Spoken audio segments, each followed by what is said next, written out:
J'ai donné 4000 € au mois à mes parents pendant 15 ans. J'ai entendu ma mère, elle nous doit ça, on la nourrit. Un seul coup de fil. Le nouvel an leur a révélé à quel point j'étais réellement ruiné. Je m'appelle Sandrine. J'ai 38 ans. Et à Noël dernier, j'ai appris que les gens pour qui j'avais tout sacrifié mentaient à mon sujet depuis 15 ans. Pendant 15 ans, j'ai envoyé à mes parents 2000 € chaque mois, soit un total de 360 000 €. Je n'ai jamais manqué un seul virement. La veille de Noël dernier, j'ai surpris ma mère dire à ma tante, Sandrine, elle ne nous a jamais envoyé un centime. Elle nous est redevable. On l'a nourrie pendant 18 ans. Dieu merci, nous avons Maxime. Maxime, mon jeune frère. Celui pour qui ils ont payé tous les frais de scolarité en école de commerce tout en me disant qu'ils ne pouvaient en payer qu'un seul et que c'était lui le garçon. Celui qui n'a pas gardé un emploi depuis 3 ans. Celui qui récoltait les lauriers pour chaque euro que j'envoyais. Je n'ai pas crié. Je n'ai pas pleuré. Je ne l'ai pas confronté. J'ai sorti mon téléphone et passé un seul appel. Au réveillon du Nouvel An, 30 de mes proches ont appris exactement qui soutenait réellement mes parents depuis le début. Et mes parents, ils ont appris ce qui arrive quand on efface la mauvaise fille. Maintenant, laissez-moi vous ramener 15 ans en arrière, le jour où j'ai effectué mon tout premier virement. J'avais 23 ans quand j'ai reçu ma première vraie paie. Je sortais tout juste de l'université. 60 000 € de prêts étudiants au-dessus de la tête comme un nuage d'orage. 3 petits boulots à temps partiel pendant mes études juste pour garder l'électricité allumée. Aucune aide de mes parents. Pas un seul centime. Je me souviens encore de la conversation 5 ans avant cette paie. J'avais 18 ans, assise à notre table de cuisine, lettre d'admission d'une grande université parisienne entre les mains, pleine d'espoir, pleine de rêves. Papa, les frais de scolarité sont de 12 000 € par an. J'ai une bourse partielle, mais j'ai encore besoin d'eux. Il ne m'a même pas laissé finir. Sandrine, on ne peut en payer qu'un. Maxime en a plus besoin. C'est le garçon. Il aura une famille à soutenir un jour. Maman a hoché la tête à côté de lui. Tu trouveras un moyen, chérie. Les filles trouvent toujours un moyen. Alors, je l'ai fait. J'ai trouvé un moyen. Prêts étudiants, serveuse, cours particuliers, garde de nuit dans une station-service. Je me suis battu pendant 4 ans d'études tandis que Maxime avait tout payé. Quand j'ai décroché ce premier emploi, analyste junior dans un cabinet financier à Paris, j'aurais dû faire la fête. Au lieu de cela, j'ai ouvert mon application bancaire et j'ai envoyé 500 € à mes parents. Maman a appelé ce soir-là. Seulement 500 ? Sa voix dégoulinait de déception. Maxime a du mal avec ses découvertes bancaires. Il aurait bien besoin d'aide. J'ai augmenté à 1000 € le mois suivant, puis 2000 € quand j'ai été promu. J'ai continué à attendre un merci, une simple reconnaissance, quelque chose. Ce n'est jamais venu. Mais j'ai continué à envoyer mois après mois, année après année, parce que c'est ce que font les bonnes filles, n'est-ce pas? C'est ce que je me disais. 360 000 €. C'est ce que 15 ans de silence m'ont coûté. Le favoritisme n'a pas commencé quand j'avais 18 ans. Il a commencé avant même que je sache épeler le mot. J'avais 10 ans quand j'ai eu besoin de 12 € pour un projet scolaire, des livres sur le système solaire. Rien d'extravagant. Va juste à la bibliothèque, a dit papa sans lever les yeux de son journal. Cette même semaine, Maxime a eu une Nintendo toute neuve, 200 €, sans poser de questions. À 16 ans, j'ai gagné un prix académique. La cérémonie était un samedi après-midi. J'ai repassé ma meilleure robe la veille. J'ai répété mon discours devant le miroir. Mes parents ne sont pas venus. Maxime a un match de foot, a expliqué maman au téléphone. Tu comprends, n'est-ce pas, ma chérie? Je comprenais parfaitement. À 18 ans, j'ai entendu papa parler à l'oncle Bernard lors d'un repas de famille. Pourquoi investir dans l'éducation d'une fille? Papa a ri en faisant tourner sa bière. Elle va juste se marier et faire des bébés, ce sera le problème de quelqu'un d'autre. La table a ri avec lui. J'étais assise dans le coin, invisible. Maintenant à 38 ans, j'ai fait le calcul. Une nuit d'insomnie, 2000 €, 12 mois, 15 ans. J'ai attrapé une calculatrice même si je n'en avais pas besoin. Le nombre brûlait dans mon esprit comme une marque au fer rouge. 360 000 euros. C'est plus que le prix de la plupart des maisons en province, plus que ce qu'ils m'ont refusé pour l'université, multiplié par 30, plus que ce que Maxime avait gagné dans toute sa vie d'adulte combinée. Le savait-il? Se sont-ils déjà assis pour additionner? Ont-ils pensé une seule fois d'où venait cet argent? J'ai fixé le plafond jusqu'à l'aube, une nouvelle question se formant dans mon esprit, une question plus sombre. Que racontait-il exactement aux gens à mon sujet? J'allais bientôt le découvrir. C'était lors du grand repas de famille de la Toussaint l'année dernière. Je suis arrivé en retard à cause d'une date butoir au travail. La maison était chaude et bruyante. Odeur de rôti, rire, le chaos habituel de 30 parents entassés dans le salon de mes parents. Je me suis glissé par la porte latérale, espérant éviter les histoires. C'est là que je l'ai entendu. La voix de tante Renée, claire comme de l'eau de roche. Maxime, tu es un si bon fils, d'envoyer de l'argent à tes parents tous les mois comme ça. Je me suis figé dans le couloir. La réponse de Maxime m'a glacé le sang. La famille passe avant tout, tante Renée. Il a souri, ce sourire paresseux qui était le sien.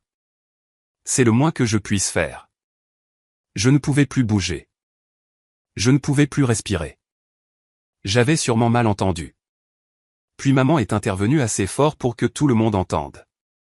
Sandrine est toujours tellement occupée avec son gros boulot à Paris. Elle a soupiré dramatiquement. Elle n'a jamais de temps pour nous.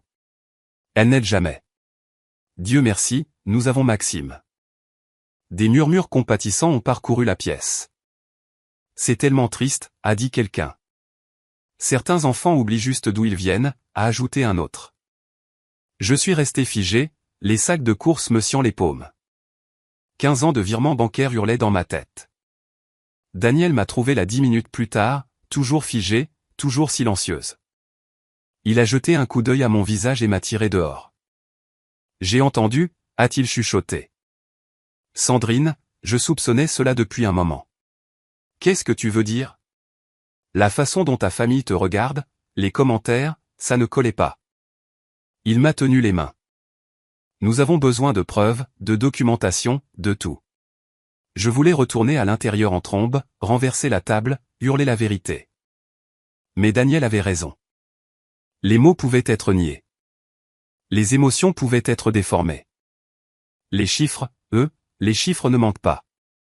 Pas maintenant, a dit Daniel. Mais bientôt. Je ne savais pas que bientôt arriverait la veille de Noël. Je n'ai pas pu dormir cette nuit-là, ni la suivante, ni celle d'après. Daniel m'a trouvé à 3 heures du matin assise à la table de la cuisine avec un bloc-notes. Qu'est-ce que tu fais? Je fais une liste? Mon stylo grattait contre le papier. Tout ce que je perds en restant silencieuse.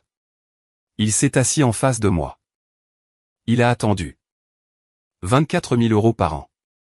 J'ai tapoté la première ligne. C'est ce que je leur envoie. Nous aurions pu acheter une plus grande maison, commencer une épargne-études pour des enfants que nous n'avons même pas encore. Quoi d'autre? Ma réputation. Le mot avait un goût amer.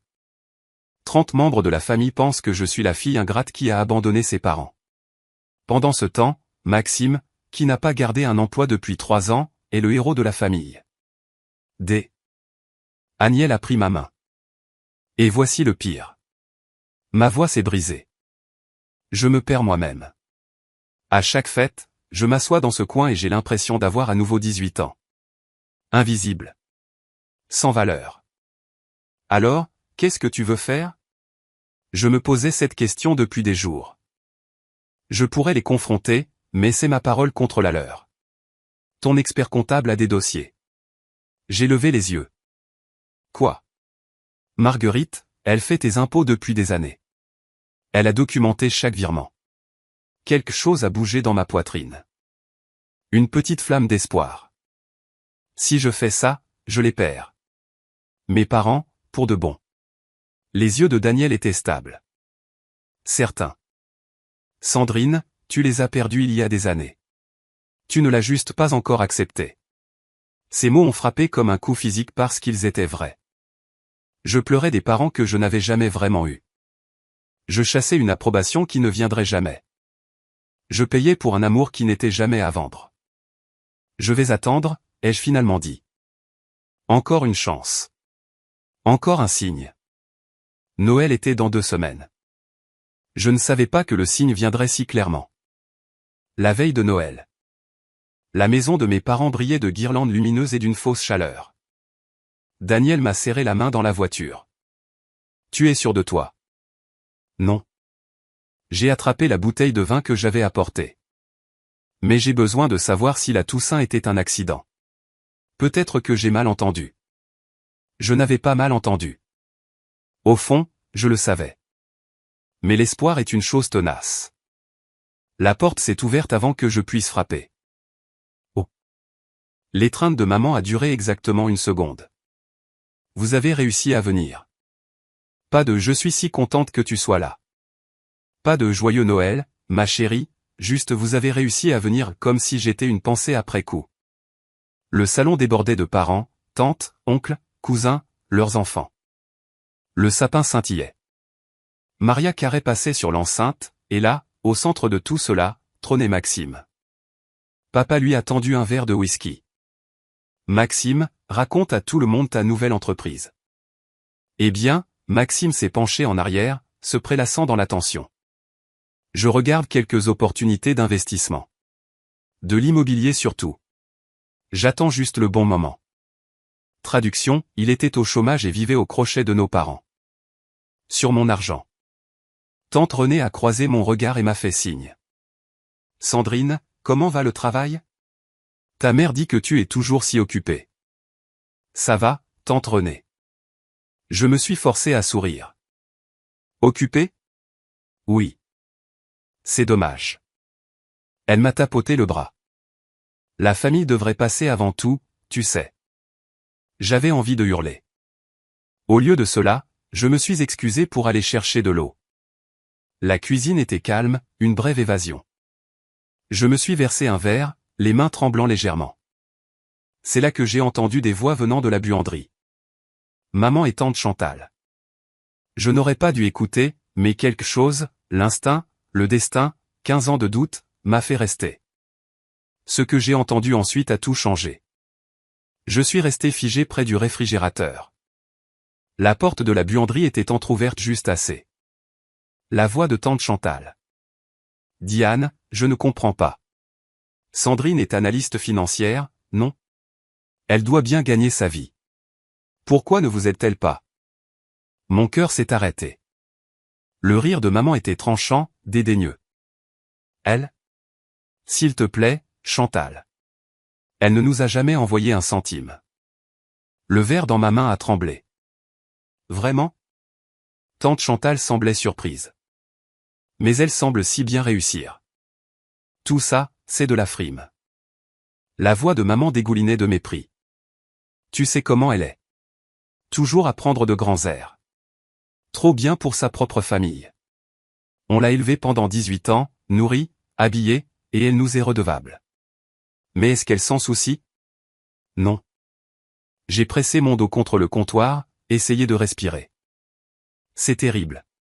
Dieu merci pour Maxime. Maman a soupiré. C'est lui qui prend soin de nous chaque mois sans faute. Il comprend ce que signifie la famille. Maxime a toujours été le plus gentil. Exactement. Sandrine est juste. Eh bien, tu sais, égoïste. Le mot m'a traversé de part en part. Égoïste. 360 000 €. 180 mois de virements automatiques. Sans jamais en manquer un seul. Pas quand j'étais malade. Pas quand j'ai perdu des clients. Pas quand Daniel et moi économisions pour notre mariage. Égoïste. J'ai posé mon verre doucement, soigneusement, pour qu'il ne se brise pas parce que je voulais me briser. Je voulais entrer là-dedans et hurler la vérité jusqu'à ce que ma gorge saigne. Mais quelque chose m'a arrêté. La voix de Daniel dans ma tête. Nous avons besoin de preuves. J'ai sorti mon téléphone, trouvé un contact que je n'avais pas appelé depuis des mois. Mon doigt a plané sur le nom. Marguerite Chevalier, expert comptable. J'ai appuyé sur appel. L'air froid de décembre a frappé mon visage alors que je sortais sur la terrasse arrière. Le téléphone sonnait déjà. Sandrine? La voix de Marguerite était chaleureuse mais confuse. C'est la veille de Noël. Je sais. Je suis désolé. Est-ce que tout va bien? J'ai fermé les yeux, pris une inspiration. J'ai besoin de la documentation de chaque virement que j'ai fait à mes parents. Les 15 années complètes. Silence au bout du fil. Ça fait beaucoup de dossiers. Je sais. Puis-je demander pourquoi? J'ai regardé mon souffle faire de la buée dans l'air hivernal. À l'intérieur, je pouvais entendre les rires, la musique de Noël, les sons d'une famille qui mentait sur moi depuis des années. Ils racontent aux gens que je ne les ai jamais aidés. Ma voix était stable, plus calme que je ne me sentais. Ils attribuent tout le mérite à mon frère. J'ai besoin de preuves, Marguerite. Des dossiers officiels. Une autre pause. Je peux sortir des relevés bancaires certifiés remontant à 15 ans. Je les aurai prêts d'ici la fin de la semaine. J'en ai besoin avant le nouvel an. Elle s'est arrêtée. D'accord, je vais m'arranger. Tu veux tout certifier? Tout? Je veux que ce soit si officiel que personne ne puisse le remettre en question. Sandrine. Sa voix s'est adoucie. C'est une somme importante. Réalises-tu? 360 000 euros? Je l'ai coupé. Je sais exactement ce que c'est, et bientôt tout le monde le saura aussi. Nous avons raccroché. Je suis resté là un moment de plus, regardant mon souffle disparaître dans l'obscurité. La porte s'est ouverte derrière moi. Sandrine. La voix de maman, douce comme le sucre. Qu'est-ce que tu fais ici? Rentre. Il gèle. Je me suis tourné pour lui faire face, la femme qui venait de me traiter d'égoïste devant ma tante. Juste un appel professionnel, maman. Elle a secoué la tête. Toujours à travailler.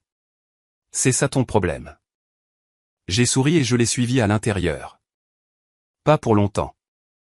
Le 26 décembre, le lendemain de Noël. Daniel était retourné travailler.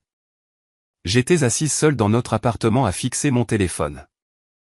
Un appel fait, un autre a passé. J'ai trouvé le numéro de maître Thomas Richard, mon notaire. Nous nous étions rencontrés il y a 2 ans quand Daniel et moi avions finalement pris le temps de faire nos testaments. À l'époque, j'avais inscrit mes parents comme bénéficiaires secondaires juste au cas où. Étude de maître Richard. En quoi puis-je vous aider? Thomas, c'est Sandrine Martin. Sandrine, joyeuse fête. Que puis-je faire pour vous? Je n'ai pas perdu de temps en politesse. J'ai besoin de faire des changements dans mes documents de succession, mon testament et mes bénéficiaires d'assurance vie. Une brève pause. Quel genre de changement? Je veux retirer mes parents de tout. Des papiers ont été remués de son côté. Je l'imaginais sortir mon dossier. Actuellement, votre mari Daniel est le bénéficiaire principal. Vos parents, Hervé et Diane Martin, sont secondaires. Vous voulez les retirer entièrement? Oui. Remplacez les par. J'ai réfléchi un instant. Une association caritative pour l'éducation des enfants issus de familles à faible revenu. L'ironie ne m'échappait pas. L'argent qui aurait pu aller aux parents qui m'avaient refusé une éducation irait maintenant aider des enfants comme je l'avais été. C'est un changement significatif, Sandrine. Êtes-vous sûr? Je n'ai jamais été aussi sûr de quoi que ce soit. Je peux avoir les documents prêts pour le 2 janvier. Vous devrez venir signer. Parfait. Si cela ne vous dérange pas que je demande. C'est une affaire de famille, Thomas. Ma voix était ferme mais polie. En restons là. Après avoir raccroché, je me suis assise dans le calme de mon appartement. 2 appels, 2 chaînes brisées. Maintenant, tout ce dont j'avais besoin, c'était la documentation de Marguerite et un moment pour faire voir la vérité à tout le monde. Le réveillon du Nouvel An était dans 6 jours. Le 30 décembre, 2 jours avant la fête. Mon email a sonné à 19h47. De Marguerite Chevalier, expert comptable. Objet, dossier de documentation. Pièce jointe confidentielle, Martin virement 2011-2025 certifié.pdf. Mon doigt tremblait sur le pavé tactile. J'ai cliqué. Le PDF s'est chargé lentement. page après page après page. 47 pages au total. Chaque virement unique listé chronologiquement. Date, montant, numéro de confirmation bancaire, mon compte, leur compte. Mars 2011, 500 €. Avril 2011, 1000 €. Mai 2011, 1000 €. Janvier 2024, 2000 €. Février 2024, 2000 €. Tout le long jusqu'à décembre 2025. Au bas de la dernière page en gras, total des virements, 360 000 €, certifié par Marguerite Chevalier, expert comptable, acte notarié, 29 décembre 2025. Daniel est rentré pour me trouver devant l'imprimante. Est-ce que c'est 47 pages? J'ai regardé chaque feuille sortir, chaude et réelle. 15 ans, chaque euro. Il a ramassé la première page, l'a lue, l'a reposée. Sandrine, je sais que c'est. Il a passé sa main dans ses cheveux. C'est une maison. Ses 2 enfants à l'université. C'est tout ce que j'aurais pu avoir. J'ai rassemblé les pages en une pile soignée. Tout ce qu'ils ont dit que je n'ai jamais donné. J'ai ouvert ma mallette en cuir, celle que j'utilisais pour les réunions clients importantes, et j'ai glissé les documents à l'intérieur. Mon téléphone a vibré. Un email de Thomas Richard. Document de succession finalisé, prêt pour signature le 2 janvier. Une pièce de plus du puzzle. Daniel m'a regardé fermer la mallette avec un clic doux. Tu vas vraiment le faire. Ils ont dit à tout le monde que je ne les ai jamais aidés. Daniel, ils ont dit à tout le monde que Maxime était leur sauveur. J'ai croisé son regard. Ils organisent une fête pour le réveillon du Nouvel An. 30 membres de la famille. Et je vais leur donner à tous de quoi parler. Je te conduis. Non. J'ai secoué la tête. J'ai besoin de faire ça seul. 31 décembre, 20 h. Daniel a laissé tourner le moteur de la voiture devant la maison de mes parents. Chaque fenêtre brillait de lumière. La musique résonnait de l'intérieur. Au moins 30 voitures bordaient la rue. Je peux attendre, a proposé Daniel. Juste au cas où. Donne-moi 2 heures. J'ai attrapé la mallette en cuir sur le siège arrière. Si je ne suis pas sorti à 22 h, viens me chercher. Sandrine. Il m'a attrapé la main. Quoi qu'il arrive là-dedans, je suis fier de toi. Je l'ai embrassé sur la joue. Puis je suis sorti dans le froid. La porte était déverrouillée. Je suis entré. Le salon m'a frappé comme une vague. Bruit. Chaleur. Décor partout.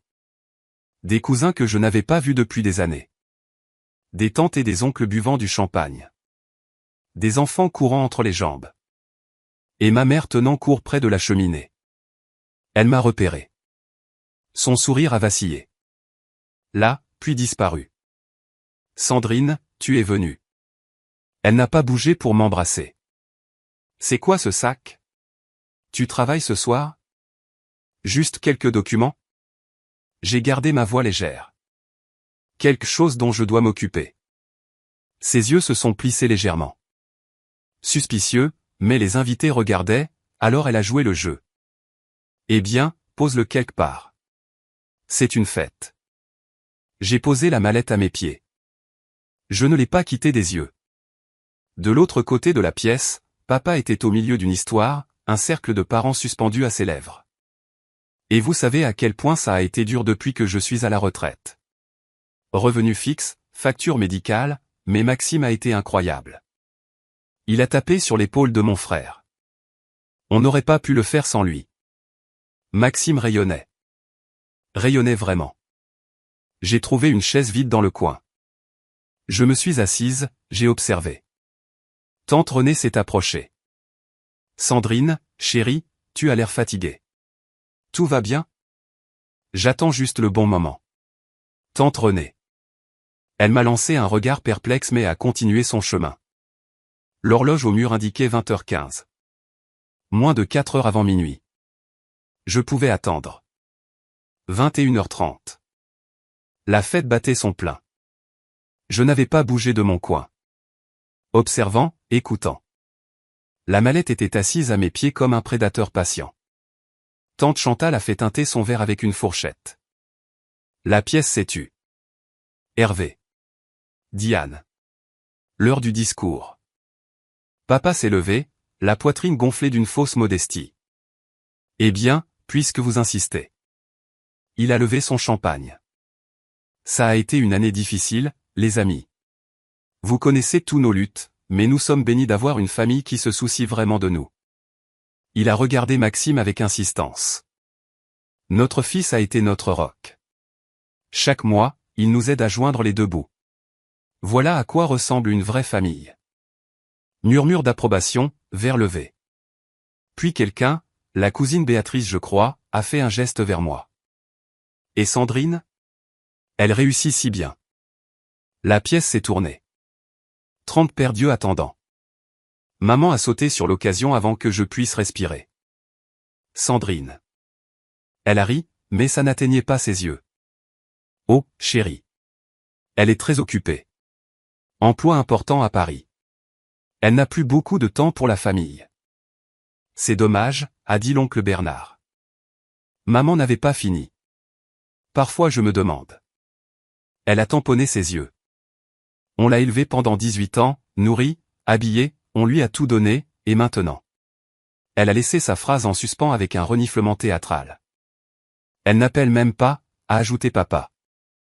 Et encore moins pour aider. La sympathie dans la pièce était palpable. Pauvre Hervé.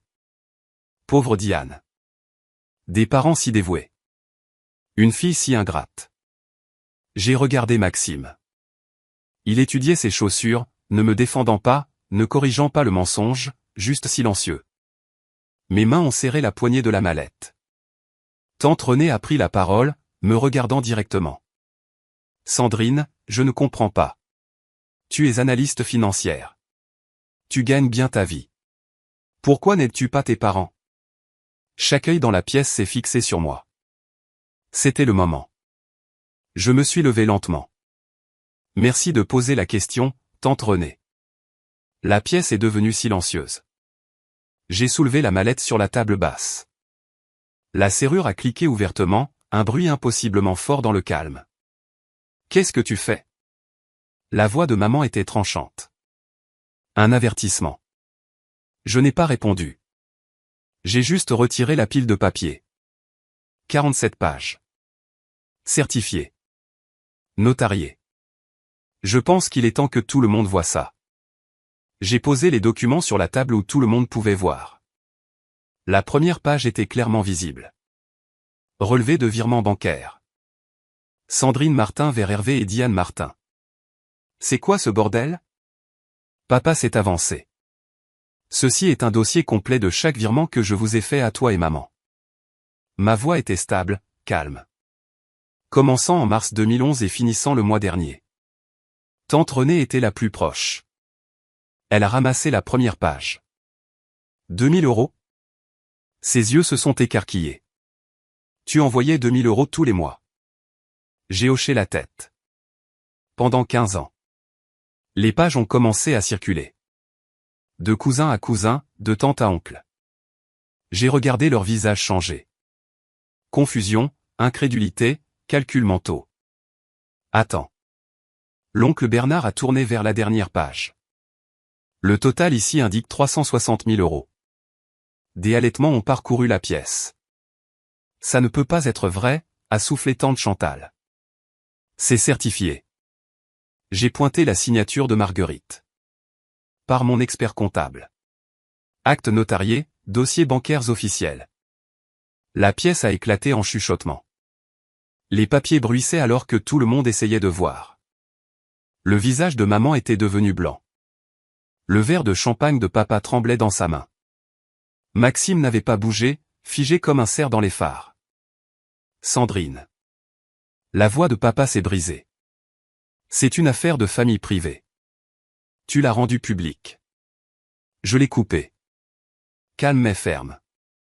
Tu viens de dire à tout le monde que Maxime vous soutient. Que je n'aide jamais, que j'ai abandonné ma famille. J'ai fait un geste vers les papiers.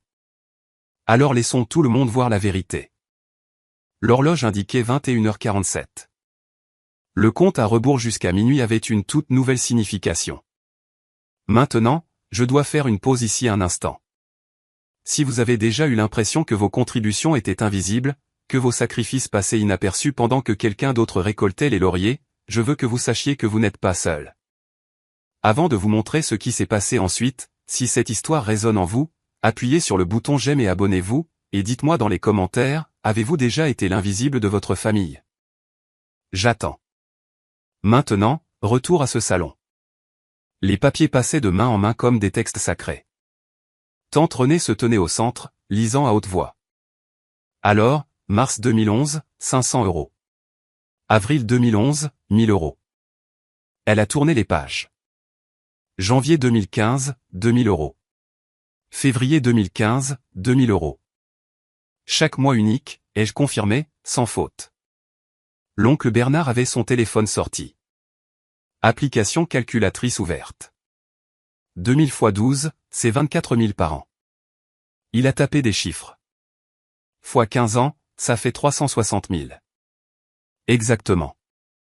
La pièce fixait les documents comme s'ils étaient témoins d'un miracle ou d'un meurtre. La cousine Béatrice a levé les yeux vers mes parents. Hervé, Diane, est-ce que c'est vrai? La bouche de maman s'est ouverte, fermée. Aucun son n'est sorti. Papa a essayé de récupérer la situation. Ça pourrait être falsifié. N'importe qui peut fabriquer. Ils sont certifiés. La voix de tante Renée a coupé comme la glace. Je peux voir le sceau de l'expert comptable, le tampon du notaire. Ce sont des documents légaux, Hervé. Plus de chuchotements, plus de remue-ménage de papier. Je ne comprends pas. Tante Chantal a pressé sa main sur sa poitrine. Vous nous avez dit que Maxime envoyait de l'argent. Il le fait. La voix de papa était désespérée. Enfin, Maxime aide d'autres manières. Quelles autres manières, a défié l'oncle Bernard. Parce que selon ça, Sandrine paie votre crédit immobilier depuis 15 ans. J'ai regardé mes parents paniquer. J'ai regardé les murs qu'ils avaient construits à partir de mensonges commencer à se fissurer. Maxime contribue, a insisté maman faiblement. Il ne garde juste pas de dossier comme elle le fait. Alors où sont ses relevés bancaires?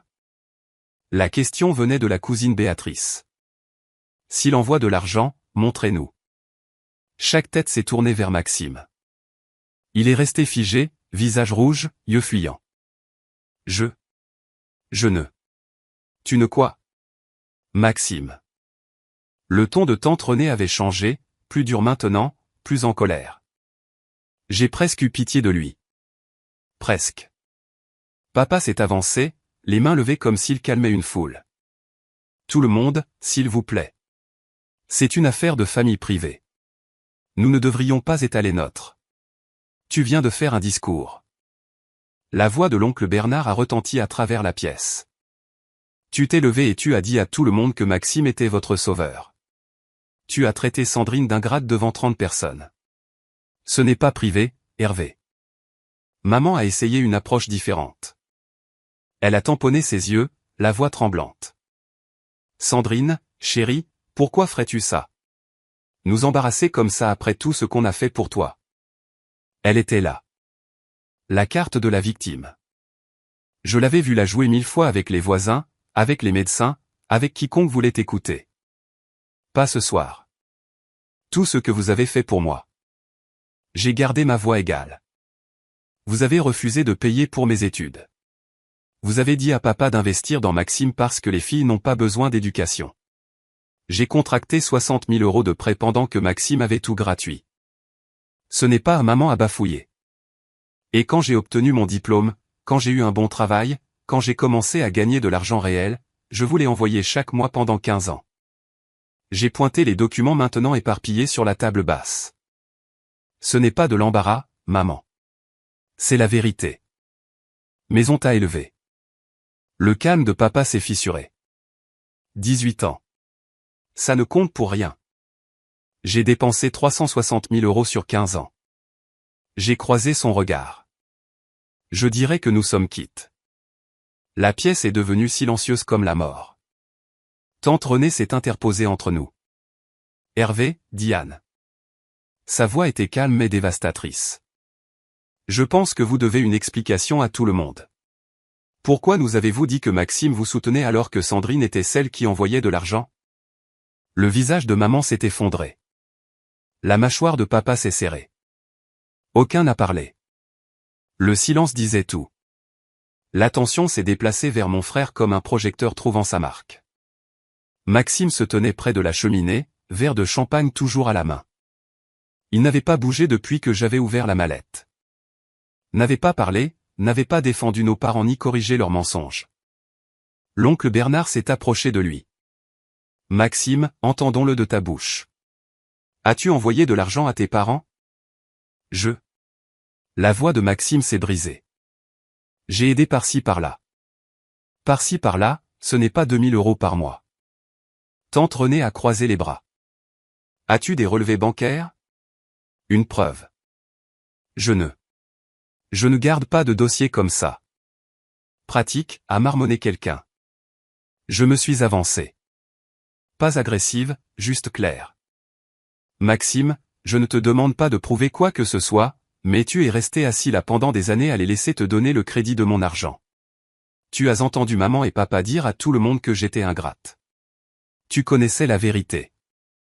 Ses yeux ont finalement rencontré les miens. Sandrine, Tu ne quoi? Tu ne savais pas? Tu t'en fichais? J'ai secoué la tête. À chaque Toussaint, chaque Noël, chaque anniversaire, tu les as laissés me peindre comme la méchante. La pièce regardait. 30 témoins d'années de tromperie. La cousine Béatrice a pris la parole. Est-ce vrai, Maxime? Savais-tu que Sandrine était celle qui les aidait réellement? Son silence s'est étiré comme un élastique sur le point de claquer. Je pensais. Sa voix était à peine un murmure. Je pensais que peut-être elle envoyait aussi de l'argent. Comme en plus de ce que je... Ce que quoi?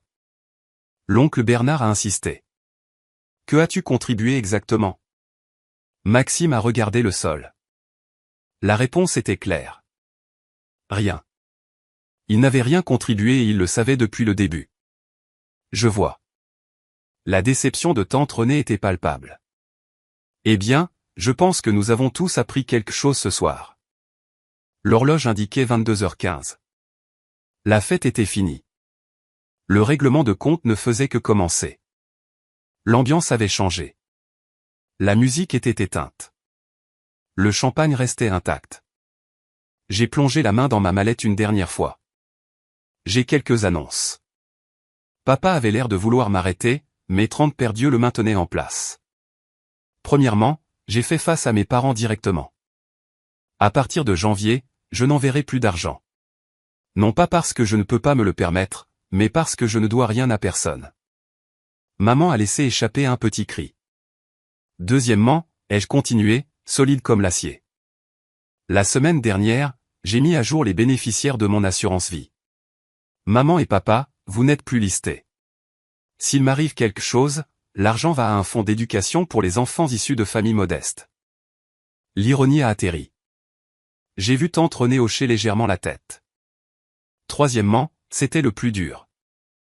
J'ai révisé mon testament. L'héritage sur lequel vous comptiez, il a disparu. Chaque centime ira à des gens qui ne nieront pas d'où il vient. Les jambes de maman ont semblé lâcher. Elle s'est effondrée sur le canapé. Comment peux-tu?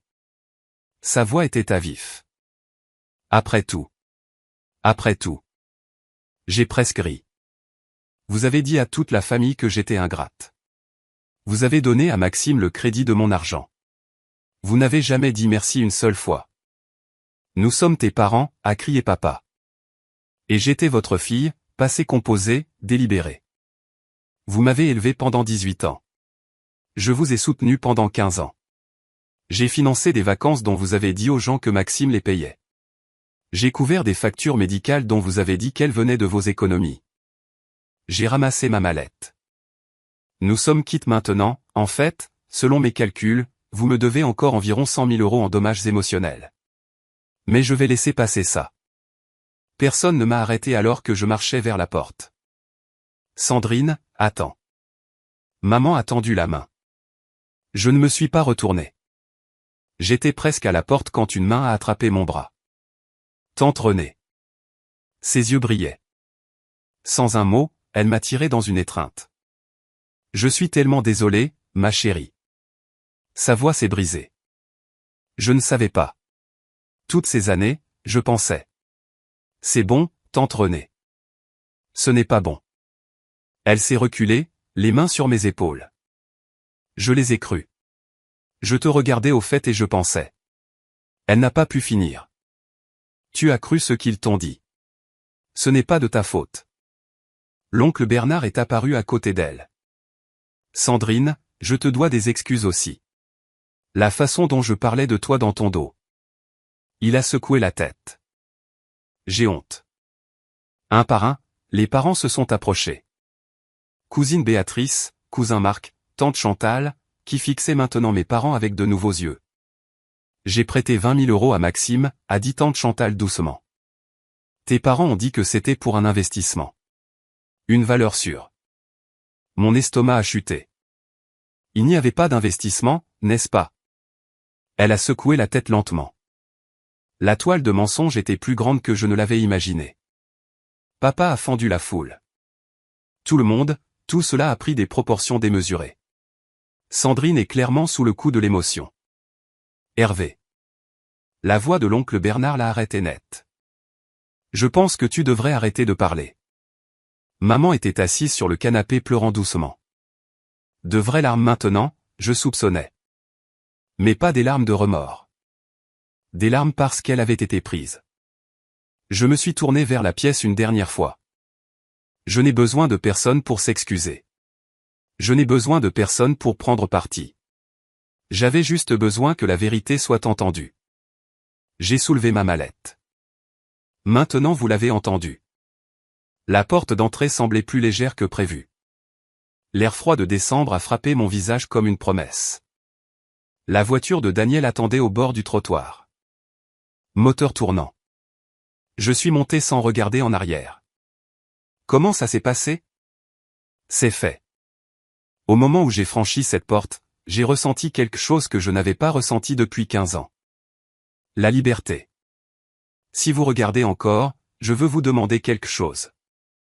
Si vous étiez à ma place, auriez-vous fait la même chose ou seriez-vous resté silencieux? Laissez votre réponse dans les commentaires. Et si vous voulez voir comment tout cela s'est déroulé, car les conséquences étaient quelque chose que je n'attendais pas, continuez à regarder. Nous y sommes presque.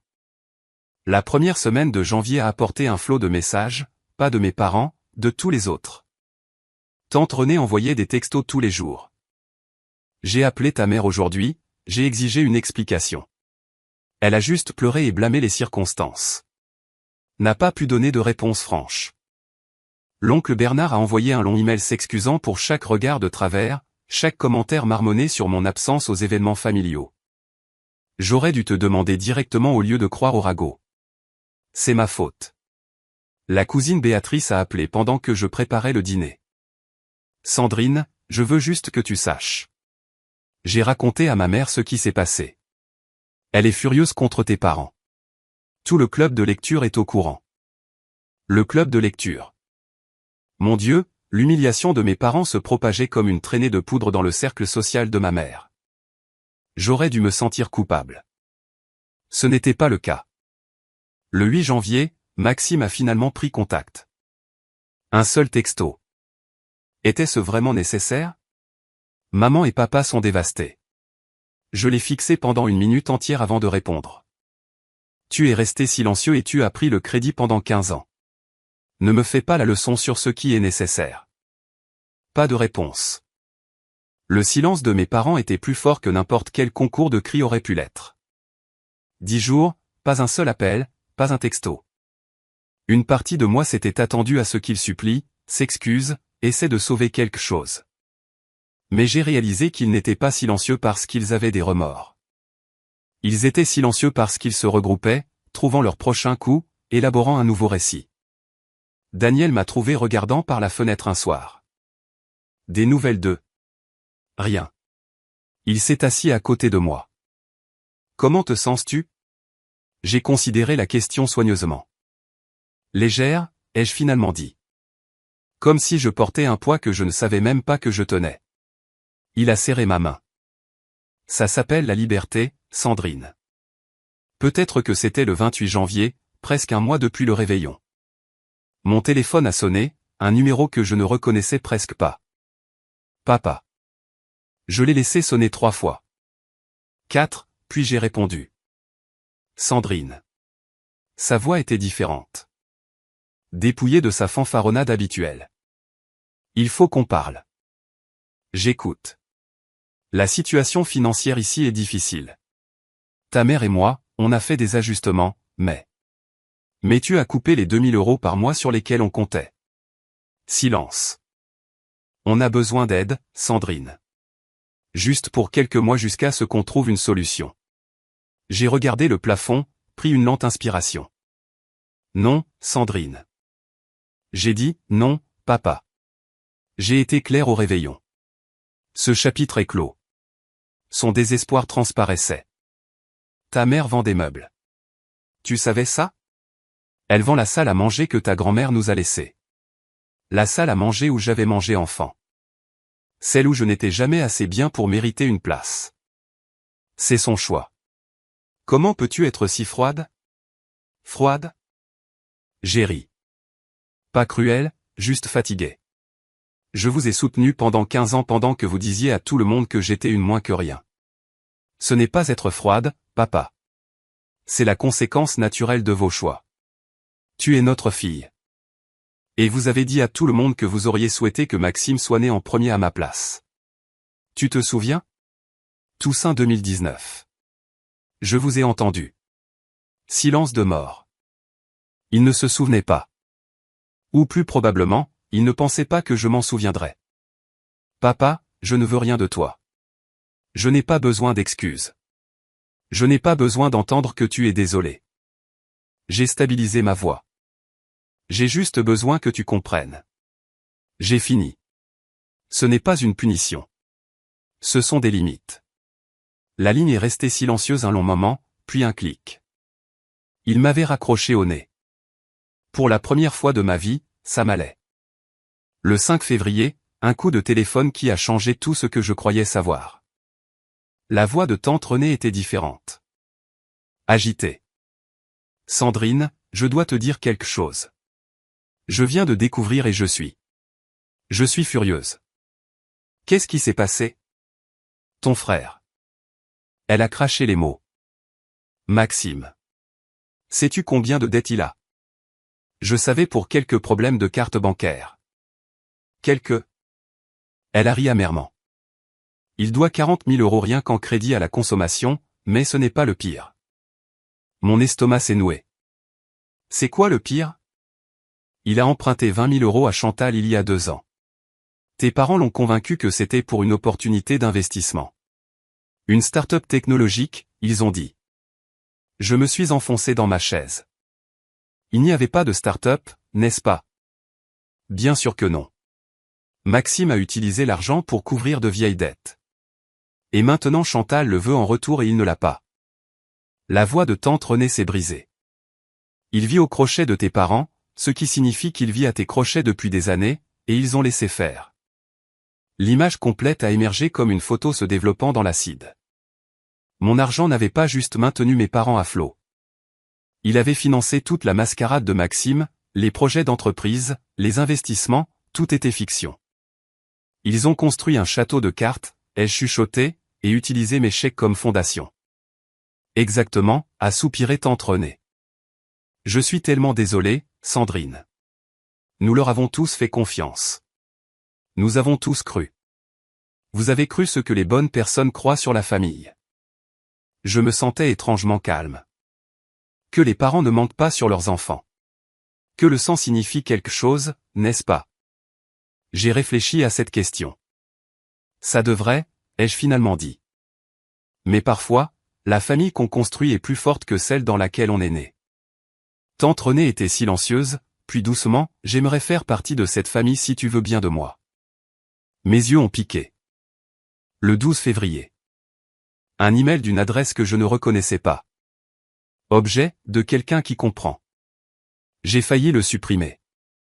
Spam probablement, mais quelque chose m'a fait cliquer. Chère Sandrine, tu ne me connais pas, mais je connais ton histoire. Je m'appelle Patricia. Je suis la plus jeune sœur de ton père.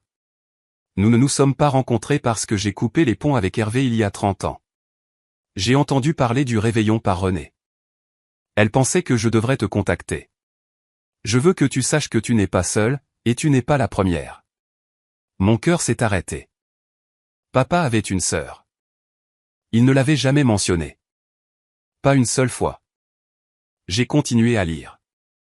Quand j'avais 25 ans, j'étais exactement là où tu es. Hervé était grand-parent. Il me voyait de la même façon qu'il te voit. La fille jetable. Celle qui était censée donner sans recevoir. J'ai quitté la province et je n'ai jamais regardé en arrière. La meilleure décision que j'ai jamais prise. Je connais la culpabilité que tu pourrais ressentir.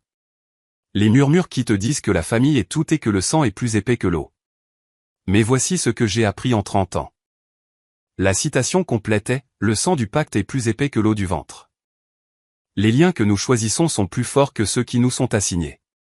Je vis dans le sud maintenant. J'ai une belle vie, une famille qui m'aime sans condition. Si jamais tu veux parler ou venir visiter, je suis là. Ta tante, Patricia. J'ai lu l'email 3 fois. Une personne entière effacée de l'histoire familiale tout comme ils avaient essayé de m'effacer. Mes doigts tremblaient alors que je tapais une réponse. Patricia, oui, je veux te rencontrer. Je veux tout entendre. Merci de m'avoir contacté, Sandrine. Le schéma, j'ai réalisé, remontait à des générations, mais il s'arrêtait avec moi. 3 mars, 3 mois depuis le réveillon. Un email de maman est apparu dans ma boîte de réception. Mon premier contact direct de l'un ou l'autre parent depuis l'appel de papa. Objet, s'il te plaît, lis ça. Très chère Sandrine, j'ai commencé cet email 100 fois. Je ne connais pas les bons mots. Je sais que tu es en colère. Je sais que je t'ai blessé. Ton père et moi, nous avons fait des erreurs. Nous aurions dû être plus reconnaissants. Nous aurions dû dire la vérité à la famille. Mais chérie, tu dois comprendre, tout ce que nous avons fait, nous l'avons fait pour la famille. Maxime avait du mal. Il avait besoin de plus de soutien. Nous n'avons jamais voulu diminuer ce que tu as fait. Tu es notre fille. Le sang c'est le sang. Tu ne peux pas juste nous couper les vivres comme si nous étions des étrangers. S'il te plaît, Sandrine, reviens à la maison. Parlons comme une famille. Nous pouvons arranger ça. Tu me manques, maman. Je l'ai lu 3 fois, puis une fois de plus. Elle était désolée qu'il se soit fait prendre, pas désolée d'avoir menti. Elle voulait arranger les choses, pas reconnaître ce qu'ils avaient fait. Elle invoquait le sang, pas l'amour. J'ai rédigé ma réponse soigneusement, chaque mot délibéré. Maman, j'ai lu ton email. J'apprécie que tu me contactes, mais j'ai remarqué qu'il manquait quelque chose. De vraies excuses. Pas nous aurions dû être plus reconnaissants. Pas nous avons fait des erreurs. Ce ne sont pas des excuses. Ce sont des minimisations. Tu as dit à la famille que j'étais ingrate pendant 15 ans. Tu as laissé Maxime s'attribuer le mérite de mes sacrifices. Vous avez construit votre retraite sur mon argent tout en me traitant d'égoïste dans mon dos. Notre relation ne peut exister que si elle est construite sur la vérité et le respect. Pas la culpabilité, pas l'obligation, pas le sang c'est le sang. Si tu veux essayer à nouveau, essayer vraiment, tu sais comment me joindre. Mais je n'attendrai plus. J'ai attendu 38 ans. Sandrine. J'ai appuyé sur envoyer. Puis j'ai fermé mon ordinateur portable et je suis allé marcher. 31 décembre. 1 an depuis la nuit qui a tout changé. J'écris ceci depuis la véranda de notre nouvelle maison. 3 chambres, un jardin, de l'espace pour l'avenir que nous construisons. L'apport, 24 000 € que je n'ai pas envoyé à mes parents cette année. Le reste vient d'années d'économies que nous pensions ne jamais être les nôtres. Le mois dernier, j'ai pris l'avion pour le sud. Patricia est venue me chercher à l'aéroport elle-même. Nous avons parlé pendant 6 heures d'affilée d'Hervé, du schéma familial s'étendant sur des générations, du courage qu'il faut pour se libérer. Ils m'ont dit que je regretterais de partir, a-t-elle dit autour d'un vin ce soir-là. Que je reviendrais en rampant, que je mourrais seul. L'as-tu fait ? Elle a souri à son mari à travers la pièce, ces enfants adultes riant dans la cuisine. Est-ce que ça en a l'air? Non, ça n'en a pas l'air. Tante Renée appelle tous les dimanches maintenant. Elle est devenue la famille que je n'ai jamais eue en ma mère. J'ai parlé à tes parents la semaine dernière, m'a-t-elle dit lors de notre dernier appel. Ils ont vendu la deuxième voiture. Maxime a réemménagé pour aider avec les dépenses. Elle a fait une pause. Ils ont du mal, Sandrine. J'ai écouté le poids de ces mots. Je sais. Comment te sens-tu par rapport à ça? J'ai réfléchi avant de répondre. Je ne suis pas heureuse qu'ils aient du mal. Je ne leur souhaite pas de mal. J'ai regardé Daniel faire du café dans notre nouvelle cuisine. Mais j'ai aussi passé 15 ans à m'immoler par le feu pour les garder au chaud. Je ne peux plus faire ça. Je comprends. Vraiment? Plus que tu ne le penses, ma chérie. Mes parents n'ont jamais répondu à mon dernier email. Pas d'excuses, pas de reconnaissance, pas de tentative de me rencontrer là où j'avais demandé à être rencontré. Certaines portes se ferment parce que les gens de l'autre côté ne veulent pas les franchir. J'ai fait la paix avec ça. Ce soir, je suis assise sur le porche de ma nouvelle maison. Le soleil se couche sur des arbres que nous avons plantés nous-mêmes. Daniel sera bientôt rentré du travail. J'ai réfléchi à ce que je dirais à quelqu'un dans ma position, quelqu'un qui a donné et donné, se demandant pourquoi cela ne semble jamais assez. Voici ce que j'ai appris. Être une bonne fille, un bon enfant, ne signifie pas laisser les gens vous exploiter. Cela ne signifie pas financer des mensonges. Cela ne signifie pas accepter d'être effacé juste pour garder la paix. L'amour n'est pas une dette que vous remboursez avec intérêt. Si quelqu'un ne peut vous aimer que lorsque vous lui êtes utile, ce n'est pas de l'amour. C'est de la comptabilité. Et parfois, fixer des limites est la chose la plus aimante que vous puissiez faire pour vous-même, pour votre avenir, pour la famille que vous construirez au lieu de celle qui vous a été assignée. Je ne déteste pas mes parents. La haine prend une énergie que je préfère dépenser ailleurs. Je ressens quelque chose de plus proche du deuil. Le deuil des parents que j'aurais aimé avoir. Les versions d'eux que je continuais d'espérer voir émerger, elles ne l'ont jamais fait. Mais voici ce que j'ai gagné. La liberté, le respect de soi, un mariage construit sur l'honnêteté. Des proches qui sont devenus une vraie famille une fois qu'ils ont appris la vérité. Et Patricia, une tante dont j'ignorais l'existence, qui a prouvé que se libérer ne signifie pas s'effondrer. La porte s'ouvre derrière moi. Et Daniel pose une tasse de thé à côté de moi. À quoi penses-tu? À tout. À rien. Je lui souris. Surtout à quel point cette année semble différente. Bien différente? Je prends sa main. Ouais, bien différente. Il s'assoit à côté de moi. Nous regardons la dernière lumière s'estomper ensemble. Pour la première fois en 38 ans, je n'attends pas une approbation qui ne viendra jamais. Je ne joue pas pour un public qui ne voit que mes défauts. Je suis juste là, présente, libre, et c'est assez. C'est enfin assez. Avec le recul, j'aurais aimé fixer des limites plus tôt. Mais je sais aussi que je devais passer par là pour comprendre quelque chose d'important. Alors, voici ce que je veux vous laisser. Premièrement, votre valeur ne se mesure pas à ce que vous sacrifiez. Deuxièmement, les gens qui vous aiment vraiment n'effaceront jamais vos contributions. Troisièmement, fixer des limites n'est pas un abandon, c'est du respect de soi. Si vous êtes dans une situation similaire, j'espère que mon histoire vous donnera du courage. Vous n'avez pas à vous immoler par le feu pour garder les autres au chaud.